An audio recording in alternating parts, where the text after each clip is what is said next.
Hello everyone, this is video number 4 and it is the center gauge cluster, well actually the center cluster gauge install part 2. So I have the clock ready to go in, okay. We have 2 small 1/4 inch bolts. Just make sure you're lined up with your stem in the front and everything to secure. And then we have 4 bolts that actually go in to the housing to secure everything together. I'm just going to line these up here.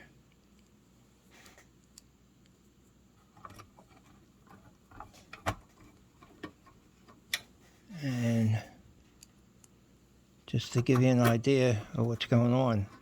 Obviously, people that have done this before know exactly what is going on. For those who are doing it for the first time or want to attempt it, I hope it helps you out. I'll tighten these up after off camera. What I wanted to point out, which I found out earlier, is as you can see the resistors here, these are from the old gauges. Okay. I found out that if you purchase a new gauge, and it may be common knowledge to a lot of people, that they do away with the resistors because some of the new gauges, or I should say most of the new gauges, have the resistor built into the gauge. So be aware, there's instructions with the gauges or on a vendor's website that if you replace the gauge, you will do away with these resistors.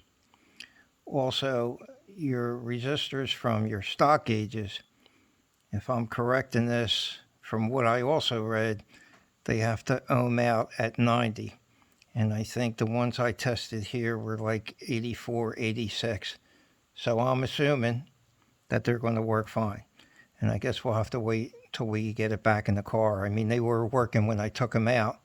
They should still be working when I put them back in. I want to thank everybody for checking out the videos. Again, it's still all new to me. I'm trying to get a format together to number all the videos and, have it in part 1, part 2, so forth and so on. And that way it avoids having a lengthy video that goes on for 10, 15, or 20 minutes because I know time is valuable. So I figure if we do it in different parts that are maybe 5 to 7 minutes a piece, something like that, that way it would be more beneficial. So let me know in the comments what you think, how you would like me to go about it, what other videos you would like to see. And also, I appreciate when you subscribe and hit the like button. It helps a lot and helps us getting started. There's still more to do, and I'll bring up a little bit more after I get to secure. Just an FYI, when you're tightening your bolts, don't over tighten. As you go around and you feel the resistance, that's it, they're tight enough.